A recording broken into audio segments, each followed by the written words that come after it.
Hey guys, what's going on? I'm Scott with 3 Guns Down. This is the part where you say, I'm broken. I'm broken.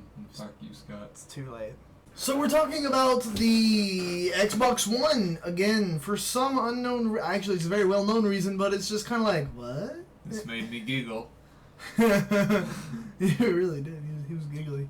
Apparently, Microsoft is backtracking on Always Online, checks in 24 hours, and use game restrictions. Completely backing off of it. No use game restrictions, no checking in 24 hours, period. You can play games online, or you can play games offline. Now, one thing we gotta note is that Sony definitely blew everybody away on their press conference when they said, no Always Online, doesn't have to check in every 24 hours. This no is how you share a game. Yeah, no, this is how you share a game. They just bitch slapped Xbox with that. I mean, bitch slapped him to death. They were out for blood with that one, and they got it. And 5 days after E3's over, Xbox is like, shit. Apparently, Xbox One pre-orders have not been good.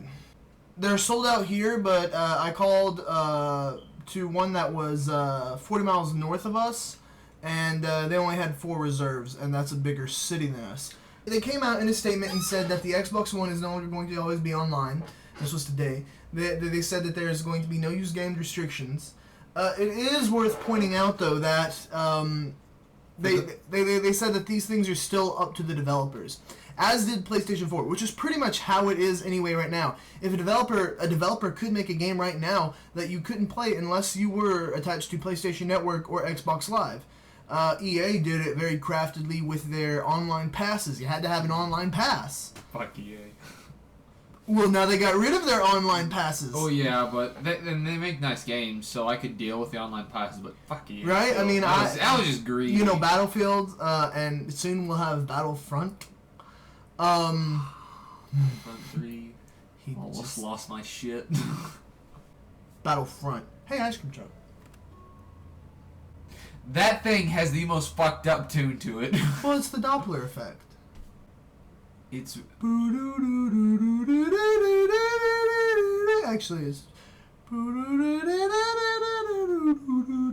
You look absolutely retarded right now. Shut up. I want to talk about how pretty much they're begging for reserves.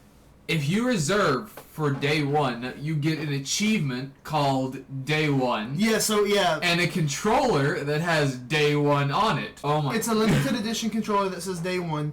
You get an achievement, like he said. An achievement that says Day 1. How many 1,000 gamer score for Day 1. And you also get DLC for the first 5 games launching for reserving on now Day that 1. I thought that was a really good idea. Well, I mean, it does show how much they're begging for pre-orders. I mean, yeah, but They've still, never that's done still an amazing idea, though. They've never done anything like that for a pre-order, though, for a console. Not even when they redid the Slim or the PlayStation 4 or 3 Slim. Yeah, but I mean, like, well, my thing with that is that's something that everybody will really like. You had your Xbox fanboys that were going to buy the console no matter what. And you probably had a select group of Xbox fanboys that started to lean towards PlayStation 4 like myself. Because I'm an Xbox fanboy at heart. And, you know, Microsoft just kind of was like, fuck you. And I was like, okay, PlayStation 4. Because they just ripped him a new asshole, and I really, really like him right now. And one thing that the industry keeps pointing out, and it makes me laugh, it's like, well, PlayStation 4 was lying. Sony's lying. It's going to be up to the developers whether this game's always online or whether it requires an online pass. It's always been up to the developers. But, you know, Sony was pushing for it to be not always online.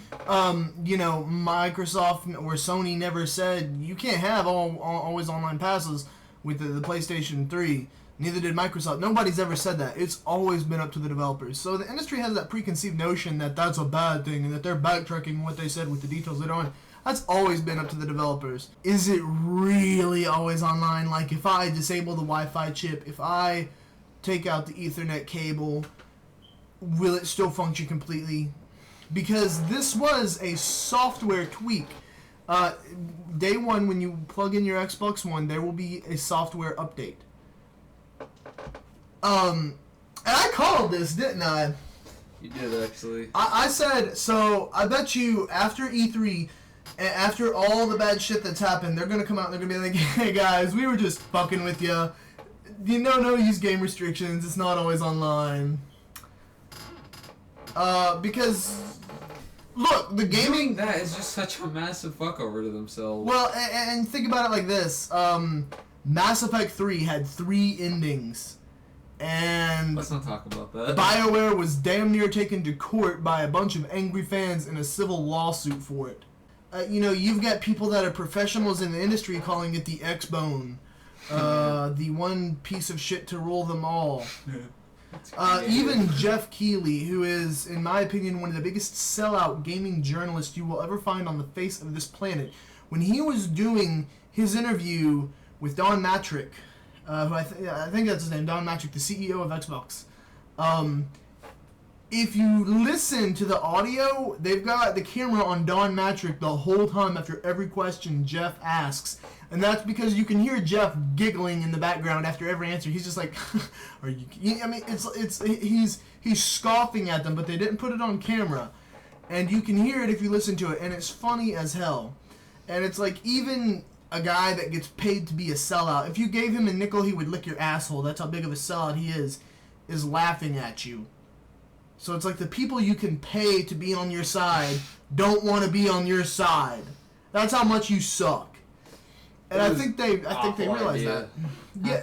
I mean, who in the world thought up the idea of always online?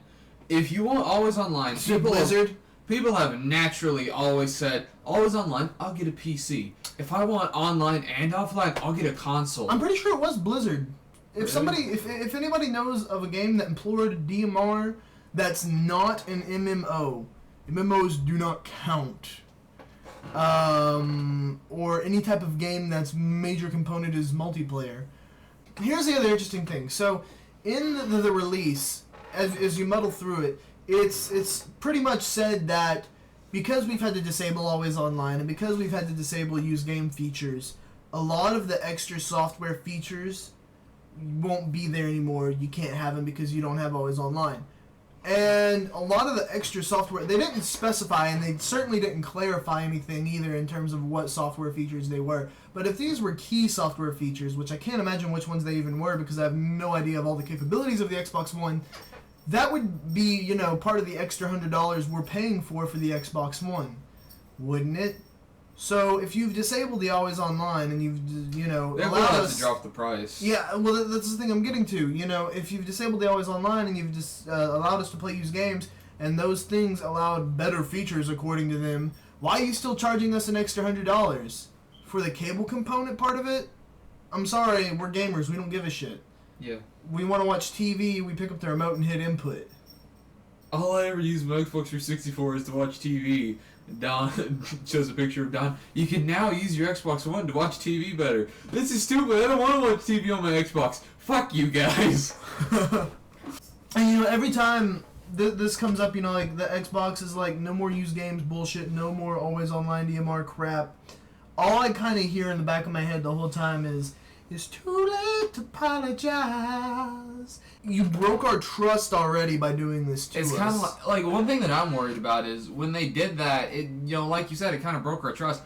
I'm really afraid that once you buy the Xbox, you're going to suddenly be like, okay, never mind, we want to switch back to always online. And like it's going to be like, now that we have you trapped in here, you're gonna have to stick with us or deal with it. Well, and 4 years down the road, after they've sold 50 million consoles, it's not gonna matter. They've made their money out of it. They've made their profit. All you 50 million people that have already bought it, fuck you! Of course, if you never plug it back up to the internet and you never update it, you'll never have that problem. So those people down on the nuclear... Actually, if they did that, it'd work out for some people, but it'd still just be a massive up yours to the gaming community. What if they have, satellites, though, that directly connect to the Xbox Ones? And sort of like how the Xbox Connect is going to watch you masturbate? Right. The Xbox One is Skynet. Still. Confirmed. Xbox One, Skynet. We're all going to die. There's also another thing. All we focused on this time is PS4 and Xbox One. We haven't even talked about one of the other major gaming companies, Nintendo. Can we still consider them a major gaming company? I mean, I know we both like them a lot right now, but can we still consider them a major gaming company? We went to GameStop.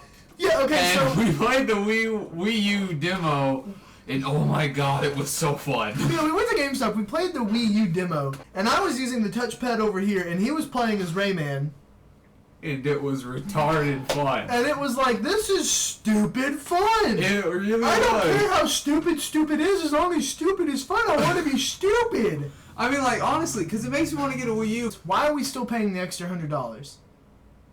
I think that is going to be the deal breaker for people when it comes to buying the PlayStation 4 or the Xbox One. They will have to drop the price. Because, well, if they want to keep up in sales within the first 2 years, what are we getting? What are we getting out of, you know, the Xbox One that we're not getting out of the PlayStation 4? Being able to instantaneously switch between cable, TV, and internet, as far as we know. What are your thoughts on the Xbox One and the PlayStation 4?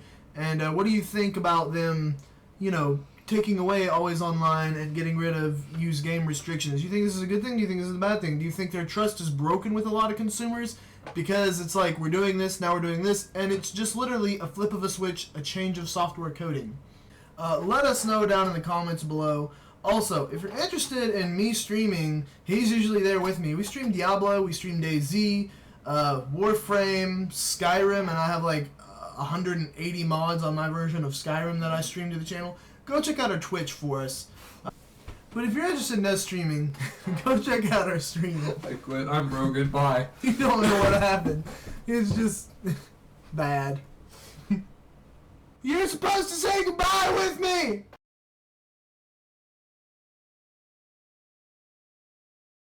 Microsoft is evil empire. I know I thought it was Apple, but it turns out it is Microsoft. And maybe Apple are the good guys. The Illuminati trying to keep order in the world. You know, they're the Templars, and then Microsoft are the assassins. I'm overthinking this, aren't I?